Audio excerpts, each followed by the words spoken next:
Hello friends, this is a continuation of the chapter data handling. What and all we saw so far? We saw about bar graph, double bar graph, pictograph. Then we saw about how we group the data calling the frequency distribution table with class intervals. Now we will see about histogram. Now what is a histogram? A histogram is also similar to a bar graph, but here we do not have the spaces that we have in the case of a bar graph. Okay, we will see how we draw a histogram. In this, we have been given the class interval and the frequency. So class interval from 0 to 10 it is 2, from 10 to 20 it is 10, from 20 to 30 it is 21, from 30 to 40 it is 19, so on we have been given. Okay, now we have to draw a histogram. For that what we'll do is we will draw a graph in such a way that here in this x-axis I plot my marks of students, and in this axis I mark the number of students. So the number of students are 2, 4, 6, 8 and all. So here I can say 1 unit is equals to 2 students. Okay, I hope you get it. So first is 0 interval from 0 to 10. So from 0 to 10 it is 2. So here I will draw a graph. Okay. Then from 10 to 20 it is 10. 10 to 20 this is it. It is 10. So I can take it over here till here I will draw. So now you would have seen that there is no space between the bars. Okay. They are adjacent to each other. Now from 20 to 30, so this is 20 to this class interval is 20 to 30. Okay, so what is it? It is 21. So where do I get my 21 over here? So I can take it over here till here I will draw. So this is how I get 21. From 30 to 40 it is 19. So 19 comes somewhere here. So I can draw, this is from 30 to 40 it is 19. Okay, then from 40 to 50 it is 7. So 7 comes over here. So from 40 to 50 it is 7. From 50 to 60 it is 1. I hope you understood. This is how we represent the marks of students, and this is the number of students. This is how we represent using a histogram. Okay. Now we'll go to the next topic, that is called as the pie chart or the circle chart. Okay. Now so far we represented data in a bar chart or a histogram and so on. Now we will represent data in a pie chart. Okay. So how do we do that? Now we are given the following information, that is the colors and how many people like that color. Blue color is liked by 18 people, green by 9 people, red by 6 and yellow by 3. So now what is the total of the number of people? 18 plus 9 plus 6 plus 3 is how much? 9 plus 9 is 18. 18 plus 18 is 36. So the total is 36. Okay. So now we have to find the fraction. Now how will we find the fraction? Number of people who like blue color is 18. That divided by total, which is equals to 1 by 2. Number of colors like green is 9. 9 by 36 is equals to 1 by 4. Okay. Similarly, 6 is the number of red color that is liked. Red color is liked by 6 people. It is 1 by 6. And 3 people like yellow color. So it is 1 by 12. I hope you understood how we got all these fractions. 18 goes in 36 2 times, so it's 1 by 2. 9 goes in 36 4 times, so it is 1 by 4. 6 goes in 36 6 times, so it is 1 by 6. And 3 goes in 36 12 times, so it is 1 by 2.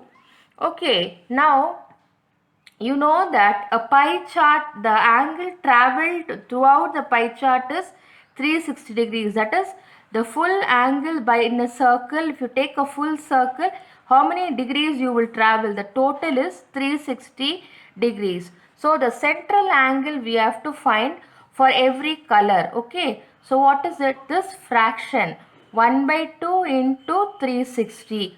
What is it? Can you tell me? It is 180. Okay. I hope you understood it.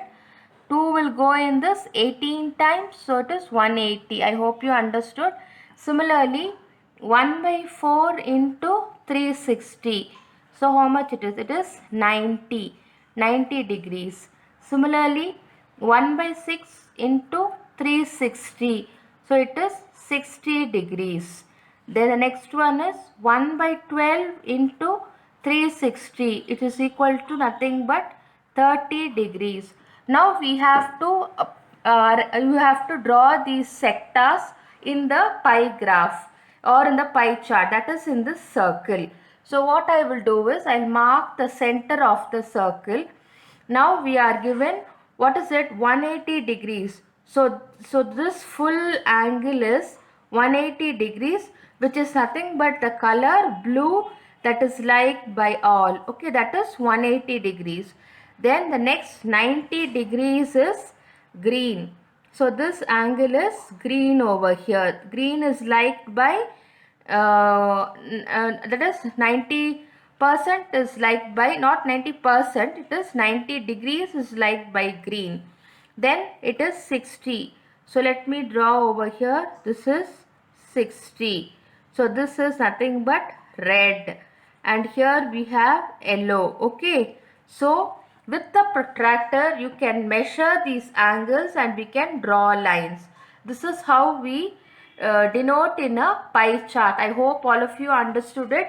First you have to find out the fraction. How will you find the fraction? Given number divided by total will give me the fraction. That into 360 degrees is 180 degrees. So 180 degrees of the people like blue color. Okay. Or almost half of the total people, more than 50%, almost 50% people like blue color. Okay. Similarly, green, red and yellow. I hope you understood how we plotted in a pie chart. Okay. Now we will go to the next topic, that is probability. Now what do you mean by probability? We'll say, will it rain today? We ask. But we do not know what is the chance of getting a rain. We don't know. Similarly, there are many situations in our daily life which depends upon the chance of this happening, the chance of this event happening, right? Similarly, when I toss a coin, what is the chance that I'll get a tail? What is the chance that I'll get a head? Okay, so it all depends upon the result. Okay, so now what is probability? Probability is given as number of favorable outcomes by total number of outcomes. So when I toss a coin, what are the outcomes in that? It can be a head or it can be a tail. So what is the total number of outcomes? The total number of outcomes is 2. Now, what is the probability of getting a tail? So, what is the possible outcome, or what is the, in this particular experiment, what is the outcome? Head.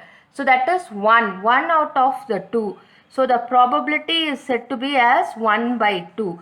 Number of favorable outcomes is 1 and total number of outcomes is 2. I hope you understood.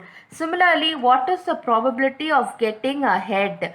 The probability of getting a head is one event, isn't it? So this one event divided by two possible outcomes. So it is 1 by 2. This is how we say it in the chance of getting a head is 1 by 2. Okay. Now what is the probability of getting a 2 on throwing a dice? Now what are all the numbers on a dice? 1, 2, 3, 4, 5 and 6. So how many possible outcomes we have? We have 6 outcomes. That is the total number of outcomes is 6. Now what is the possibility of getting a 2? This is, what is the event? This event, isn't it? What is the possible outcome of this event? 1. That is 2 can occur. That is a single event, isn't it? The number 2 can occur, that is a single event. So 1 by 6 is the probability of getting 2. Similarly, what is the probability of getting 5? P of 5 is equals to 1 by 6. I hope you understood this. Similarly, what is the probability of getting an even number on throwing a dice? So what are all the even numbers? 2, 4 and 6 are the even numbers. So what is the number of favorable events or favorable outcomes? It is 3. And what is the total number of outcome? It is 6. So the probability of getting an even number is nothing but 3 by 6, which is equal to 1 by 2. I hope you understood probability. Okay. Thank you, friends.